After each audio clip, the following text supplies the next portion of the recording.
यवतमाळमधील महागाव तालुक्यातील चिल्ली-हिजरा परिसरात पांडे कुटुंब राहतात। पांडे कुटुंबाकडे ह्या परिसरात किमान 500 एकर शेतजमीन असून काल मध्यरात्री 11:30 वाजताच्या सुमारासची ती वेळ। दरवाजा जोराने वाजला आणि दरम्यान पुढे काय घडलं पाहण्याआधी मराठी न्यूजला जरूर सबस्क्राइब करा। आज रविवारी दुपारी उशिरा ही घटना पंचक्रोशीत माहिती झाल्यानंतर प्रचंड खळबळ उडाली आहे।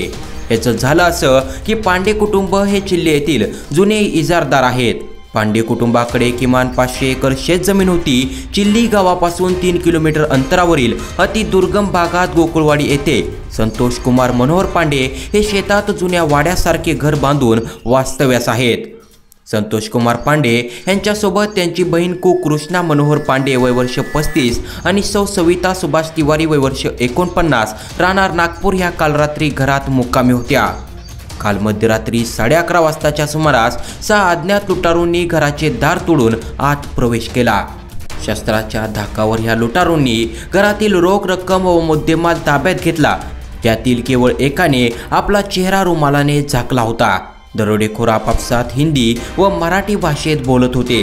यावेळी महिलांनी प्रतिकार केला असता दरोडेखोरांनी महिलांना लाकडी राफ्टर व शस्त्राचे वार करून मारहाण केली। या मारहाणीत सविता सुभाष तिवारी यांच्या दोन्ही हातांना गंभीर दुखापत झाली असून कृष्णा पांडे या सुद्धा जखमी झाल्या आहेत। दरोडेखोरांनी घराची झाडाझडती घेत 30 लाखावर रोख रक्कम आणि 170 ग्रॅम सोन्याचे दागिने असा 38,50,000चा ऐवज लुटून नेला। या घटनेने प्रचंड खळबळ उडाली आहे। सशस्त्र दरोड्याच्या घटनेत महिलांना गंभीर मारहाण करून जवळपास 40 लाख रुपयांचा मुद्देमाल लुटून नेल्याच्या खळबळजनक घटनेनंतर पोलीस प्रशासन खडबडून जागे झाले आहे।